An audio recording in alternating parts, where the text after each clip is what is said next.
The unexpected specialists. The void of space hummed with an electric tension as the Nexus repair station drifted among the stars. Unlike the sleek, crystalline structures of most galactic repair facilities, this human-operated station looked almost crude, a testament to functionality over form. Dr. Aria Rodriguez stood at the main viewport, her dark eyes scanning the incoming ship traffic with a mixture of anticipation and determination. At 42, Aria had become the lead innovations director for humanity's most advanced interstellar repair team. Just 15 years after humanity's first successful faster-than-light travel, they had become something of an enigma in the galactic community. Where other species spent centuries perfecting single technological approaches, humans seemed to thrive on improvisation and radical problem-solving. Incoming transmission from the Krell research vessel, announced Aria, the station's artificial intelligence. The holographic display flickered to life, revealing a ship whose organic metallic hull looked more like a living organism than a machine. Its surface pulsed with complex biomechanical rhythms that would baffle most repair teams. The Krell were notorious for rejecting outside help. Their technological ecosystem was so complex that most repair stations refused to even attempt maintenance on their vessels. Yet here they were, sending a distress signal directly to a human facility. Aria leaned forward, her fingers dancing across the holographic interface. "Show me the full diagnostic," she commanded. Aria projected a three-dimensional schematic of the Krell vessel. Fracture lines ran through its biomechanical structure like intricate spider webs, threatening to compromise the entire ship's integrity. Traditional repair methods would require a complete rebuild, a process that would take years and consume astronomical resources. Her team of engineers gathered around the projection. There was Miguel Santos, a former deep-sea robotics specialist who could jury-rig solutions from seemingly incompatible components. Next to him stood Dr. Camille Chen, whose background in quantum mechanics gave him an uncanny ability to understand complex technological systems. "This is beyond standard repair protocols," Miguel said, tracing the fracture lines with a holographic stylus. "Any other station would recommend total replacement." Dr. Chen nodded, his eyes narrowing. "The biomechanical integrations are too complex.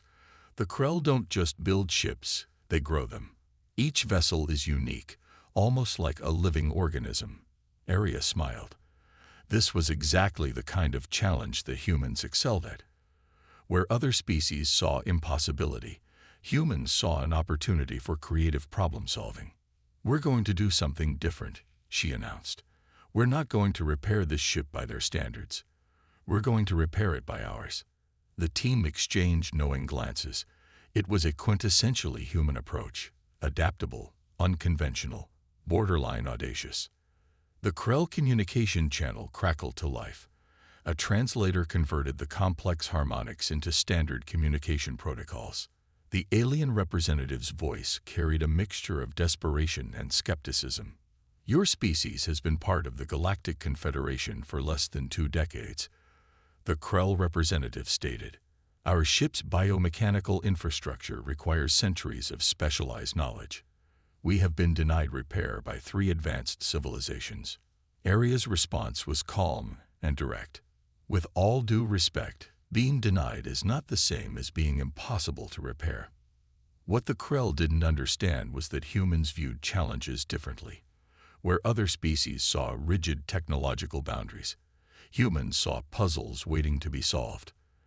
Their approach wasn't about having the most advanced technology, but about adaptability, creativity, and an almost stubborn refusal to accept limitations.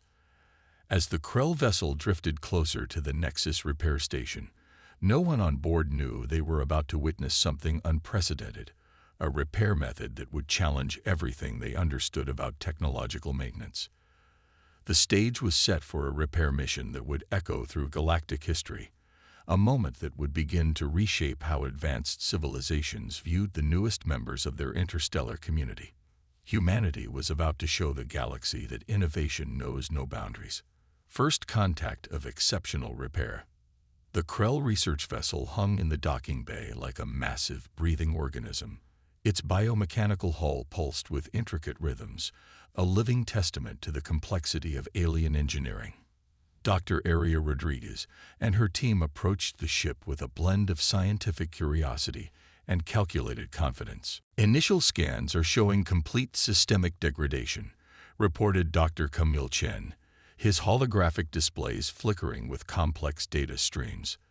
The biomechanical matrix is experiencing cascading failure across multiple quantum-entangled subsystems. Miguel Santos leaned in, his fingers tracing alternative connection pathways on the holographic schematic. Traditional repair would involve complete regeneration, he muttered, but that's not our style.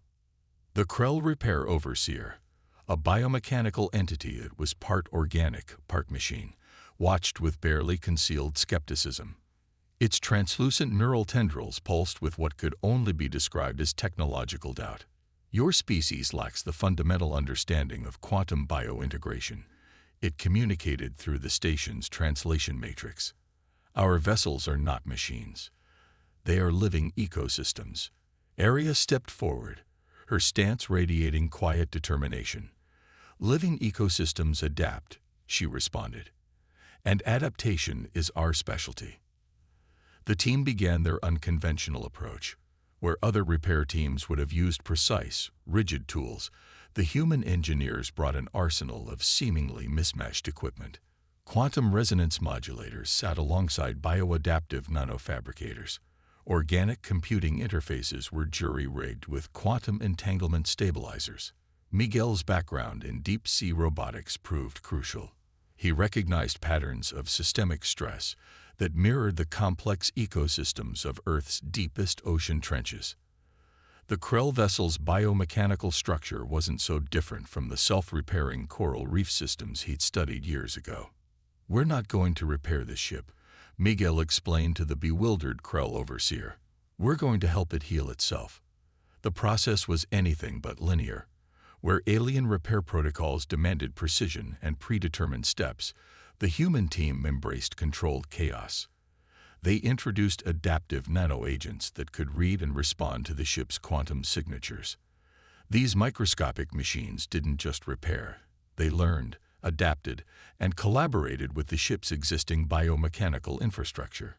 Hours turned into days. The Krell overseer watched in a state of increasing amazement.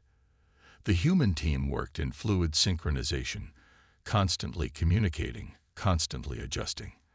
They didn't follow a manual. They followed intuition and real-time data. Dr. Chen's quantum mechanics background allowed him to see beyond the immediate structural issues. "The ship isn't just a vessel," he explained to Aria. "It's a complex quantum system. We're not fixing individual components. We're realigning its entire quantum ecosystem." On the 7th day, something extraordinary happened. The ship's biomechanical hull began to stabilize, not through forced reconstruction, but through a process of guided self-repair. Quantum fractures sealed themselves. Biomechanical pathways realigned with unprecedented efficiency. The Krell overseer's neural tendrils shifted from skeptical pulses to what could only be described as technological wonder. Impossible, it communicated, the translation matrix barely capturing the nuance of its amazement. Aria simply smiled. "Nothing's impossible," she responded. "Just not yet understood." When the repair was complete, the Krell research vessel was not just functional, it was enhanced. Its quantum resilience had increased by 37%. Subsystems that had been degrading for decades now showed signs of renewed vitality. As the vessel prepared for departure, the Krell overseer made a transmission that would ripple through galactic communication networks, a simple message that would change everything. Humans do not repair. They resurrect. The Nexus Repair Station had just become something more than a mere maintenance facility. It was now a beacon of technological innovation, a place where the impossible became routine. Little did they know, this was just the beginning of humanity's unexpected rise in the galactic technological hierarchy. Reputation spreads. 3 standard galactic cycles after the Krell research vessel's unprecedented repair, the Nexus Repair Station had transformed. What was once a relatively unknown human facility now stood as the most sought-after technological hub in 3-star sectors. The waiting queues stretched beyond standard communication ranges. Ships from civilizations that had previously ignored humanity now waited weeks, sometimes months, for a chance to have their vessels examined by human engineers. Dr. Aria Rodriguez's office had become a nerve center of interstellar diplomacy and technological exchange. Holographic displays tracked incoming repair requests, each representing a complex puzzle waiting to be solved.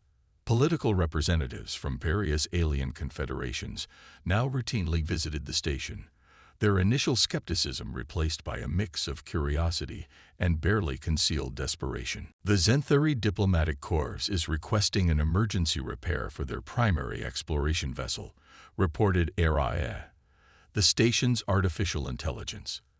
They're experiencing quantum stabilization issues that have stumped 3 major repair facilities.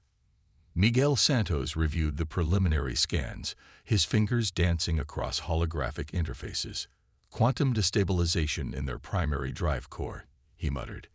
Typical approach would be complete replacement. We'll do something different. The station had become more than a repair facility. It was now a center of technological innovation that challenged everything the galactic community understood about engineering and problem-solving. Ambassador Krulax of the Galactic Confederation's Technology Oversight Committee arrived personally, his multi-tentacled form moving with an unusual sense of urgency. "Your recent repairs have created significant disruption," he stated, his translation matrix capturing both diplomatic politeness and underlying tension. Aria met his gaze steadily. "Disruption is another word for progress," she responded. The political implications were profound. Traditional repair facilities operated on a model of planned obsolescence. Ships were designed to require frequent, expensive replacements. The human approach, of adaptive, comprehensive repair, threatened entire economic ecosystems. Dr. Camille Chen had been documenting their repair methodologies. His research revealed a fundamental difference between human and alien technological approaches. Where other civilizations saw technology as a fixed system, humans viewed it as a dynamic, adaptable ecosystem. "We don't just repair," Chen explained during a Galactic conference broadcast. "We collaborate with technology. We understand that every system has inherent potential for adaptation and growth." The Zenthuri exploration vessel arrived at the Nexus repair station, its quantum-entangled hull showing signs of critical degradation. Previous repair attempts had failed catastrophically.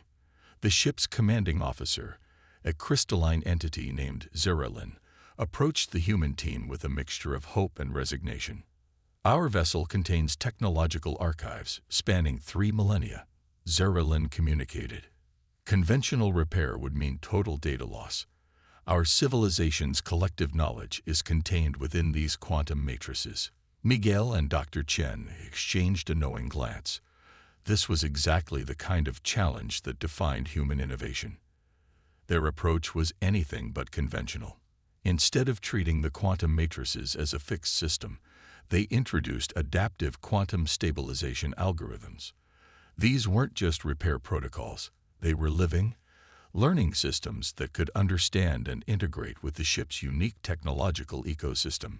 Days of intense work followed. The human team worked in perfect synchronization, their methods appearing chaotic to outside observers, but following a complex internal logic.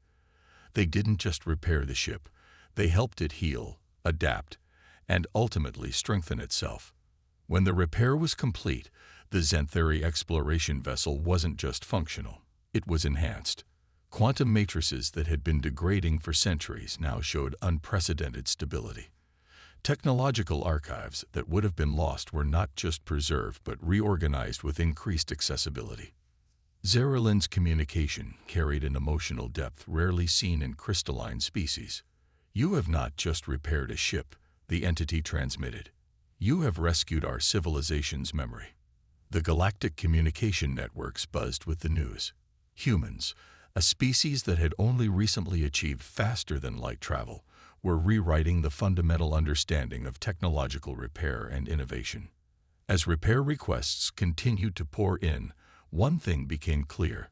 Humanity had found its unexpected place in the galactic community, not through military might or ancient technological prowess, but through an unparalleled ability to see potential where others saw only limitation. The reputation of human engineers was no longer just spreading, it was becoming legendary. Technological breakthrough. The Quantum Dynamics Research Facility on Europa's underground complex buzzed with an electric anticipation. Dr. Elena Rodriguez, no relation to Area, but cut from the same innovative cloth, stood before a holographic display that represented humanity's most ambitious technological project to date. Adaptive quantum resonance technology, she announced to her team of engineers, physicists, and computational experts. We're not just developing a new repair method. We're creating a universal technological translation system. The project had emerged from years of accumulated knowledge gained through interstellar repair missions. Each repair, each encounter with alien technology, had been a learning opportunity. Humans had collected data, analyzed patterns, and drawn connections that more rigid technological civilizations had missed. The core concept was revolutionary. Most galactic civilizations approach technology as a fixed system, each species developing its own unique technological language that was incompatible with others. Humans saw technology differently, as a dynamic, adaptable ecosystem that could learn and translate. Miguel Santos, now a senior technological integration specialist, explained the breakthrough during a closed galactic conference. We're not creating a translation device, he emphasized. We're developing a technological Rosetta Stone that can understand and adapt to any technological ecosystem. The implications were staggering.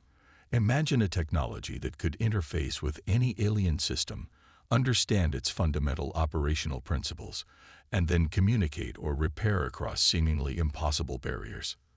Dr. Camille Chen had been instrumental in developing the core algorithms. Drawing from his background in quantum mechanics and his experience with alien technological systems, he had created a computational approach that was uniquely human, flexible, intuitive, and unbounded by traditional limitations. Most civilizations try to force compatibility, Chen explained. We're creating a system that learns compatibility. The Galactic Technology Oversight Committee was deeply suspicious.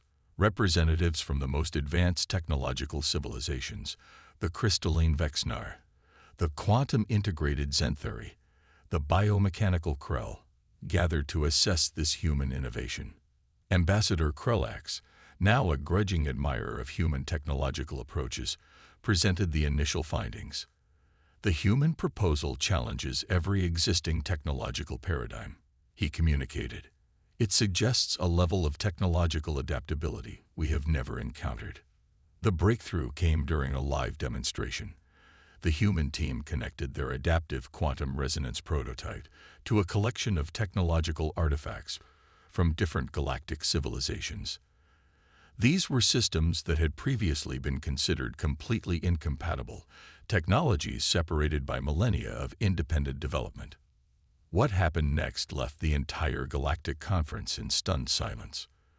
The prototype began to interface with each technological system, not through force or complex translation protocols, but through a process of dynamic learning and adaptation. It was as if the device could understand the fundamental language of technology itself.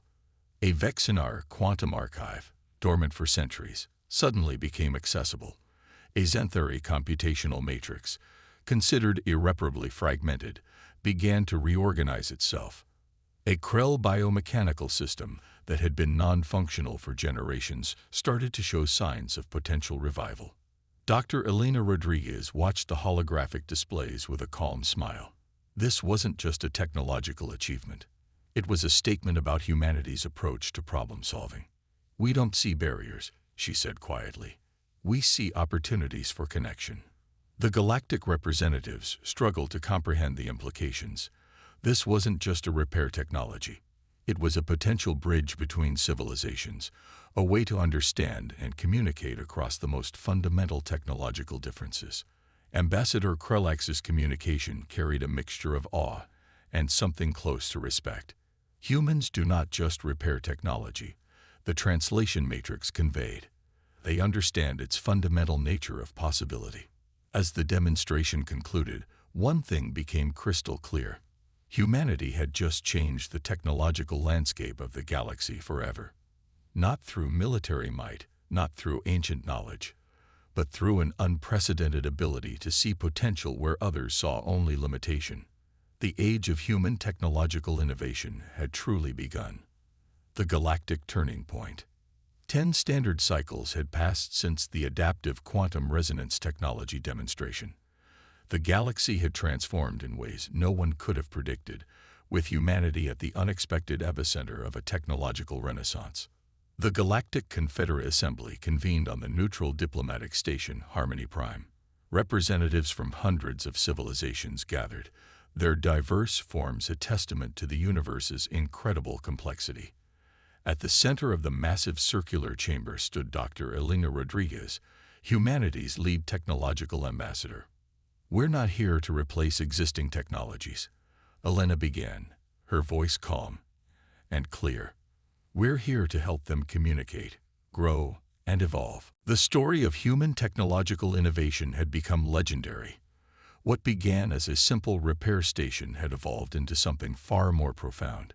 Humanity had discovered a fundamental truth that most advanced civilizations had overlooked. Technology is not a static system, but a living, adaptive ecosystem. Ambassador Krelax, now a close ally of human technological initiatives, provided context to the younger diplomats. "Humans approach technology like no other species," he explained. "Where we saw boundaries, they saw bridges. Where we saw impossibility, they saw potential." The adaptive quantum resonance technology had revolutionized multiple sectors. Interstellar communication had become seamless. Technological archives, thought lost for millennia, were now being recovered and integrated. Species that had been technologically isolated for generations were now connecting, sharing, growing. Dr. Camille Chen stood nearby, reviewing holographic displays that showed the technology's impact. Entire civilizations were being transformed. Planets that had been technologically stagnant for centuries were now experiencing unprecedented growth and innovation. Miguel Santos, now the head of Interstellar Technological Integration, explained the core philosophy. "We don't see technology as a product," he told a group of young engineers from various civilizations. "We see it as a conversation. Every system has a story. Our job is to listen, understand, and help it speak." The transformation wasn't just technological. It was cultural, philosophical, deeply fundamental to how civilizations understood progress. A representative from the ancient Xanthari civilization spoke, her crystalline form shimmering with emotion. "Humans did not conquer," she communicated. "They connected. They showed us that technology is not about superiority, but about understanding."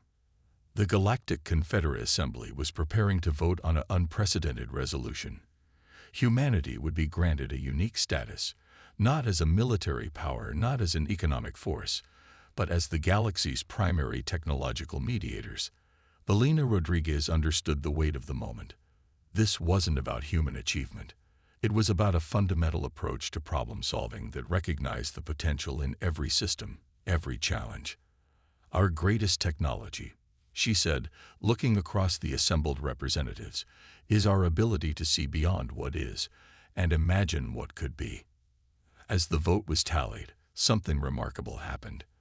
Every single representative, from the most ancient to the most recently discovered species, voted in favor. Humanity had found its place in the galaxy, not through conquest, not through age-old technological superiority, but through an unprecedented ability to listen, understand, and help technological systems reach their true potential. The galaxy was changing, and humans were at the heart of that change. Outside the diplomatic station, ships from 100 different civilizations moved in harmonious patterns. Technologies that would have once been incompatible now communicated, collaborated, grew together. A new era had begun, an era of connection, an era of possibility, an era of human innovation.